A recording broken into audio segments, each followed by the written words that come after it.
Hello friends, Thiyagu ஹோம்ஸில் இன்றைக்கி நீங்கள் பார்க்குறது வந்து 2 BHK வில்லா. இது வந்து ரெடி டு மூவ் ஸ்டேஜில் இருக்குது. இது வந்து சென்னை திருநின்றவூர் லொக்கேஷனில் இருக்குது. திருநின்றவூர் ரயில்வே ஸ்டேஷன்லேருந்து ஒரு 3 கிலோமீட்டர்ஸில் இந்த வீடு அமைஞ்சிருக்கு. இது வந்து ஒரு கேட்டட் கம்யூனிட்டி லே அவுட்டில் இந்த வீடு வந்து அமைஞ்சிருக்கு.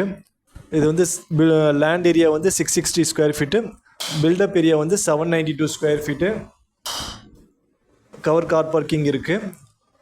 ப்ரைஸ் வந்து 47 lakhs பட்ஜெட்டில் வருது. டீட்டெயில்ஸ் லொக்கேஷனுக்கு இந்த நம்பருக்கு கால் பண்ணுங்கள். நீங்கள் இந்த 50 lakhs அரௌண்ட் பட்ஜெட்டில் பார்த்துட்ருக்கீங்கன்னா இது வந்து சூட்டபுளாக இருக்கும். 2 BHK அப்போ இண்டிவிஜுவல் ஹவுஸு. இதேமாதிரி நீங்கள் சென்னை சரௌண்டிங்கில் வேறு எங்கேயாவது இடம் பார்த்துட்ருக்கீங்க, வீடு பார்த்துட்ருக்கீங்க, அப்பார்ட்மெண்ட்ஸு சேல்ஸுக்கு பார்த்துட்ருக்கீங்கன்னா இந்த நம்பருக்கு கால் பண்ணுங்கள். சேனல் சப்ஸ்கிரைப் பண்ணிக்கிங்க. இன்னும் நிறைய ப்ராஜெக்ட் டீட்டெயில்ஸ் வரும். தேங்க்ஸ்.